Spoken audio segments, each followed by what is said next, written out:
Subscribe to your channel Gyan Dega Bhai and press the bell icon to get notified whenever I upload the video. Hey, welcome back to the video. In this video we are going to explore Australia. Now, why foreign? Where do you want to study? You have to see. Now the thing arises, why Australia? Why Australia? क्यों? Why Australia? As because Australia has good universities and cost is less as compared to big countries like USA. And here how to choose a university, I will tell you. Like, firstly, do your researches. Don't go to education consultant. What you want to study, in which field you are interested. Now search for the top universities you want to study there. Don't, according to your budget, select the specific one. Don't go to direct consultant because it's your life. Now in this video we are going to start things required to start the process. हमें क्या चाहिए process start करने के लिए. These are the documents required for study in Australia. Number 1, confirmation of enrollment, COE. Number 2, valid password. Number 3, English language proficiency, means the test you are being applied to the university.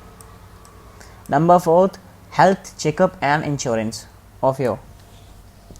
These documents we will get in details, that what are the documents required to study in. Proof of funds, that if you are applying to the university, how much money you required, how much money you have to be in your account balance, what is the average cost of the university. Now the sixth one is penal clearance, means in which police clearance, like you are not a criminal.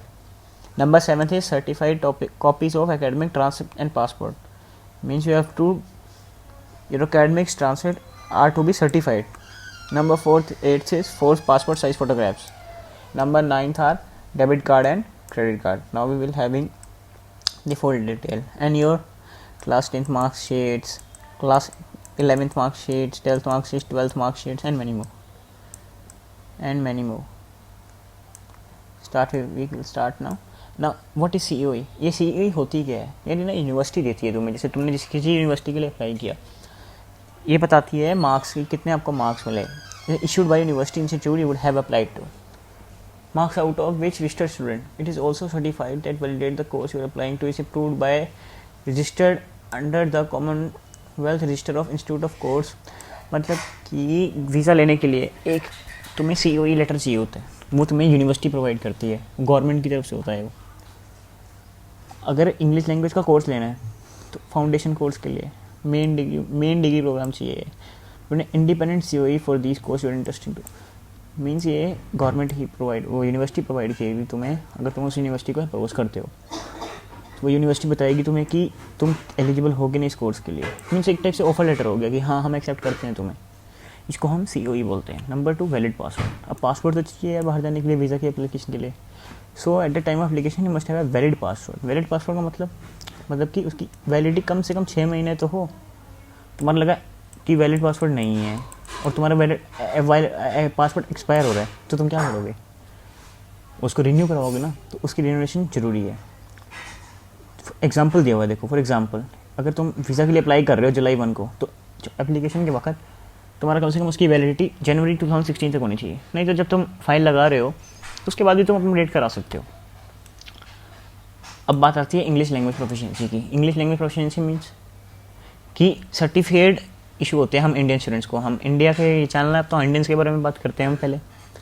तो Australia vision health जो English language proficiency मांगती है, certificates from Indian issue, irrespective of the cape. मतलब कि कुछ universities हैं, जैसे जो टॉप 50 यूनिवर्सिटीज़ हैं या जो भी, उनका अलग अलग वो प्रोसेस होता है. कईयों को IELTS चाहिए, मिनिमम 6.6 चाहिए होती है, कईयों को 6 चाहिए होती है, कईयों को ऑक्यूपेशनल इंग्लिश टेस्ट चाहिए होता है, कईयों को टॉफल चाहिए होता है, कईयों को PTE. इन सब के बारे में एक डिटेल वीडियोज़ भी आएंगी अगर आपको चाहिए. सब यूनिवर्सिटीज़ का एक मिनिमम स्कोर होता है कि देखो, minimum score of 12 for listening, 13 for reading, 21 for writing and 18 for speaking. इन सब के ऊपर वीडियोस आएंगे. टॉफल, IELTS, ये सब पे इनसाइट्स भी आएंगे इसके. टेंशन ना लो. मीन्स गवर्नमेंट को उनको ये चाहिए कि एप्लीकेशन टाइम के फिलिंग करते वक्त इंग्लिश तुम्हें वीज़ा एप्लीकेशन फॉर्म में तुम्हें ये प्रोफिशिएंसी के डॉक्यूमेंट्स दिखाने. बिना IELTS क्लियर किए आप नहीं पहुँच सकते. अगर उस यूनिवर्सिटी की डिमांड है कि आप IELTS करके आओ. अब चौथी क्या बात होती है, हेल्थ चेकअप और इंश्योरेंस. लाइक मेरे एक सिस्टर ने दिल्ली जाके अपना चेकअप कराया था और इसका वो हो गया था. Means you have to do health checkup insurance in order to receive student visa. Need to provide proof that you are in good health. मतलब कि अगर आप हेल्थ ही अच्छी नहीं है आपकी, अब वैसे ही अब कोविड चल रहा है अब तो और कॉम्प्लिकेशन आ जाएंगे इस हेल्थ में, तो मुझे लगता नहीं कि जल्दी से कोई कंट्री जल्दी से आने देगी, बहुत ज़्यादा प्रिकॉशंस लेगी। अब स्टूडेंट वीज़ा के लिए आपको अपना हेल्थ चेकअप कराना पड़ता है, प्रॉपर हेल्थ चेकअप होता है। अब ये लिंक है इसमें एम्प्लॉयड डॉक्टर्स के लिए, ये मैंने डॉक्यूमेंट फाइल बनाई है, मतलब कि hap ID which you will provide need to, मतलब जब आप फॉर्म फिल करोगे तो एक डॉक्टर्स का पोर्टल होता है, तो उसमें आईडी में आपके सर्वर में आ जाएगा कि आपने चेक कराया कि नहीं। अब आपको हेल्थ इंश्योरेंस भी चाहिए होती है, क्योंकि अगर कुछ हो गया आपको तो वो गवर्नमेंट थोड़ा पे करेगी, तो आपको हेल्थ इंश्योरेंस भी खुद करानी पड़ती है, OSHC, overseas students health cover, जब हमें वीज़ा के वक्त अपनी फ़ाइल लगानी होती है। तो इसकी एवरेज कॉस्ट अराउंड अबाउट $437 के आसपास होती है। ठीक है, ये सारे तो आपको डॉक्यूमेंट्स हैं कि एक तो ये हेल्थ चेकअप तो बहुत ज़रूरी है, वीज़ा लगाने से पहले, फ़ाइल लगाने से पहले सब कुछ कंप्लीट होना चाहिए, तभी आपकी फ़ाइल इम्प्लीमेंट आगे जाती है। अब पांचवी बात होती है प्रूफ ऑफ फंड, जो कि सबसे मेन फैक्टर प्ले करता है आपके वीज़ा को एक्सेप्ट कराने में, रिजेक्ट कराने में। मतलब कि मैनी कंट्रीज़ के पास तुम्हें दिखाना पड़ता है कि क्या तुम अपने बच्चे की पढ़ाई अफोर्ड कर पाओगे 1 साल तक, उसका ट्यूशन का खर्चा, उसका ट्रैवल का खर्चा, उसका रहने सहने का खर्चा, ये तुम्हें दिखाना पड़ता है। तो इंडिया में लोग क्या करते हैं, किसी चाचे मामे के दिखा दिया, तो अब तो प्रॉपर और फंड्स की दिक्कत आ गई है कि पूरा ITR देखते हैं 1 साल का, 2 साल का।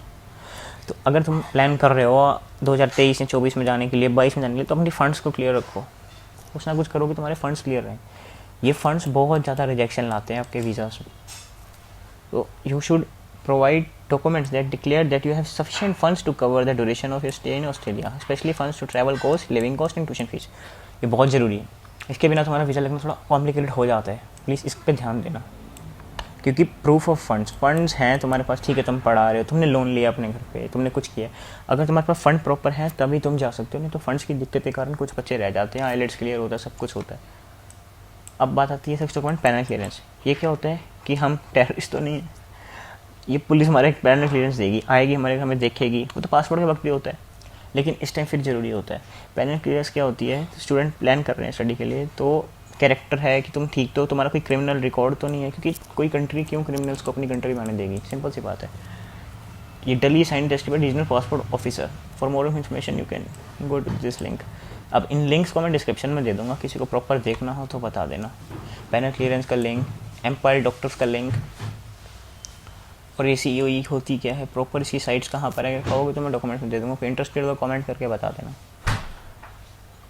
अब बात आती है पैनल क्लियरेंस की बात होगी कि मतलब कि हम आतंकवादी नहीं हैं, हम प्रॉपर एक स्टूडेंट है कि यहाँ पढ़ते हैं, हमारा कैरेक्टर ठीक है, हम आपकी कंट्री में आ सकते हैं। अब नंबर 8 पर बात आती है यार पासपोर्ट साइज़ फ़ोटोग्राफ्स होगी, वो तो तुम्हें पता है कि फ़ोटोग्राफ्स तुम्हें देनी पड़ेंगी वीज़ा एप्लीकेशन के बाद।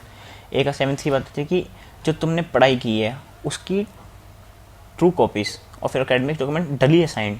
अब असाइन कौन करते हैं, इसके ऑफिसर्स होते हैं यार, ये साइनिंग के ऑफिसर्स होते हैं कि तुम्हें साइन करके देना है। I will also need true copies of your academic documents and transcript, मतलब जो आपने पढ़ाई की है उसकी डली साइन, तुम्हारी डिग्री जाली तो नहीं है, तुम्हारी डिग्री गलत तो नहीं है।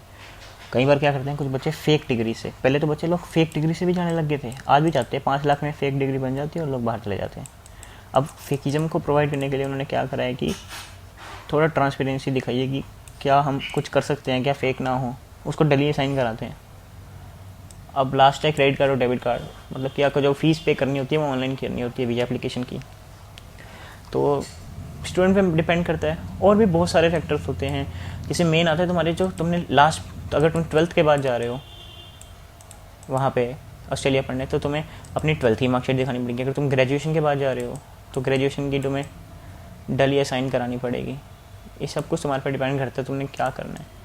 तो ये कुछ थे डॉक्यूमेंट्स जो कि रिक्वायर्ड थे, बाकी उस पर भी वीडियोस आएंगी, आइल्स पे, सब पे, तो देख। Subscribe to your channel Gyan Dega Bhai and press the bell icon to get notified whenever I upload the video.